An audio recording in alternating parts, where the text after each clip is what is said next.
energy of the Buddha has been following me around for a couple days now. And he brings with him one of Lisa's guides as well, who is someone who had given her Buddhist training in the past. And it's very full of joy to be here.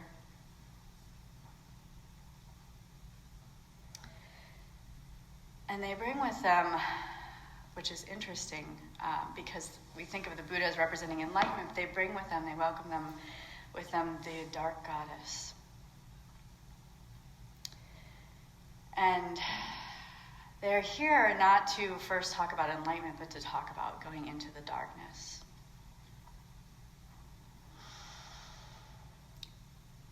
And so enlightenment cannot begin until we fully envelop ourselves and surrender to the complete emptiness, to the dark.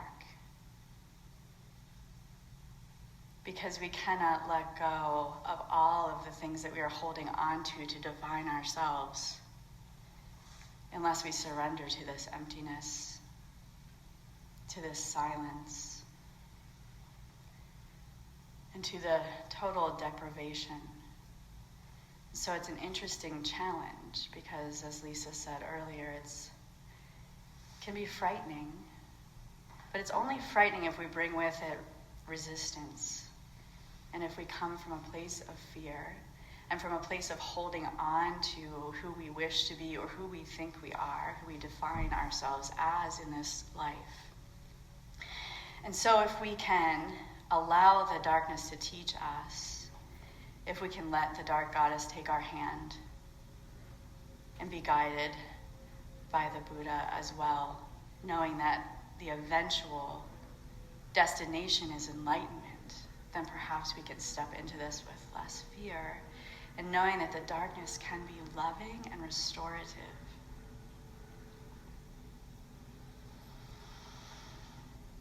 And so they welcome us into this challenge.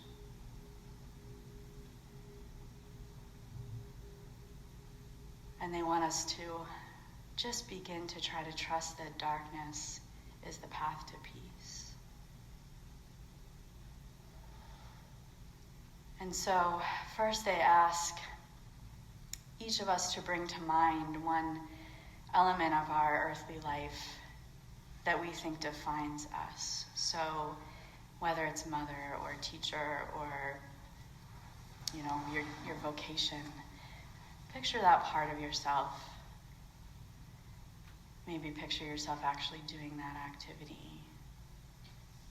Just feeling where that sits within you, if it's bringing a sense of pride, a sense of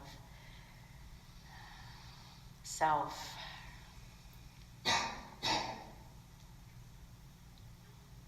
And you may love it, and you may not, and that none of that matters, but just become that for the moment.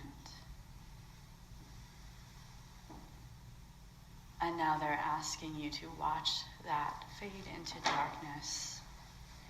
And so imagining the lights going out on that part of yourself. You may see it dissolving away, you may see it floating up into the dark night sky, but allowing it to fade out. Trying not to hold on to it, just trusting that the part of you that is true is well beyond that.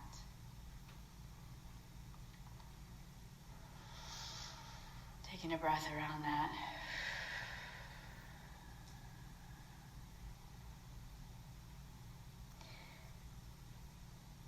And now picture the people in your life that you feel define you the most. Perhaps your children, your partner, people you work with, your family, friends. The things that they say about you that make you feel either the best about yourself or perhaps not. That they invoke an emotion and a sense of identity in you.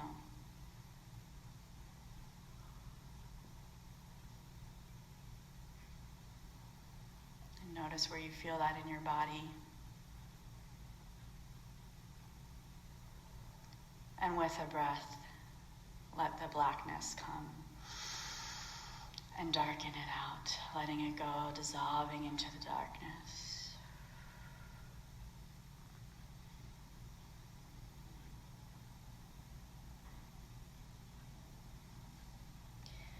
Imagine your physical self, the body you identify as me.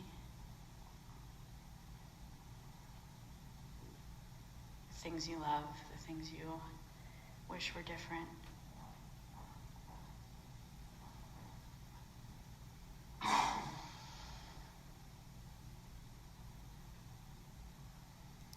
And with a breath, just imagining that that can completely dissolve into nothingness.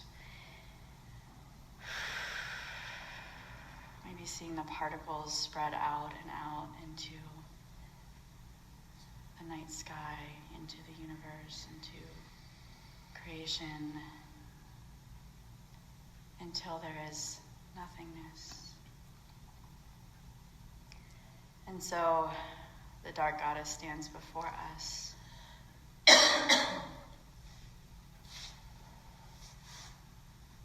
And she's saying, do not be afraid.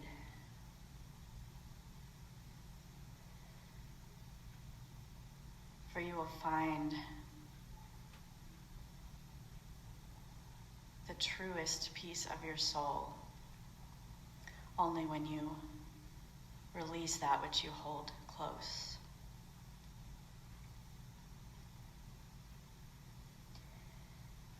And so if you imagine your consciousness is a dark room, you've gotten it darker, you're working towards that emptiness, but there are still things in the room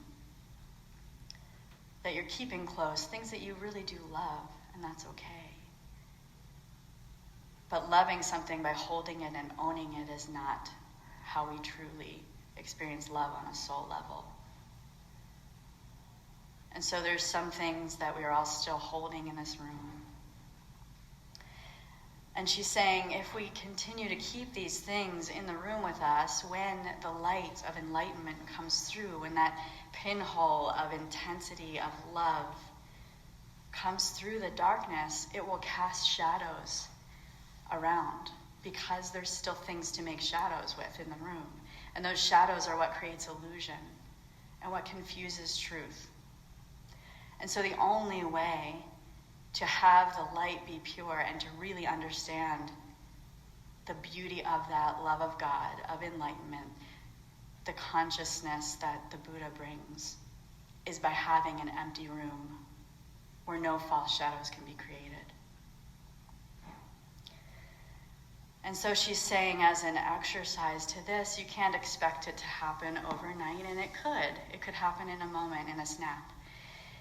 But we do have some resistance to these things that we're attached to. And so she's saying, each night as you go to bed in the darkness, just imagine that you can almost be in a space of sensory deprivation. Just imagining floating in nothingness, and imagine that you can become comfortable there with practice.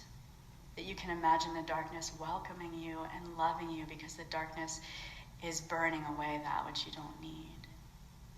The darkness is healing and soothing and peaceful and quiet, and it is the place where you can be still enough to hear truth.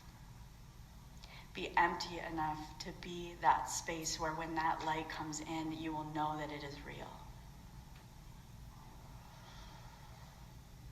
And so as a practice, just imagining spending time in that dark room, in the dark space of your soul that often gets ignored, and getting accustomed to the peace that you can find there, and gently allowing the darkness to take those things away that you're holding too tightly.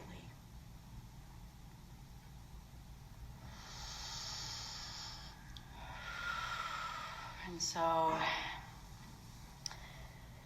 we're going to sit in the darkness for a few minutes and just practicing that space of beginning to trust that there is love there.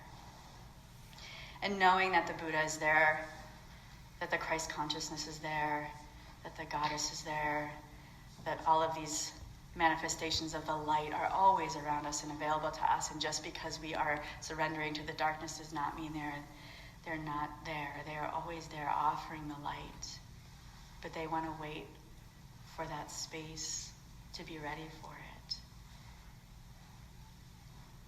And so feel their support and feel their love, feel their hands upon you in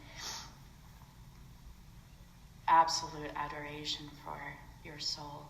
They love us so much. And they're just saying, trust that we're here and go into the darkness. So we'll take a few moments now to just be there.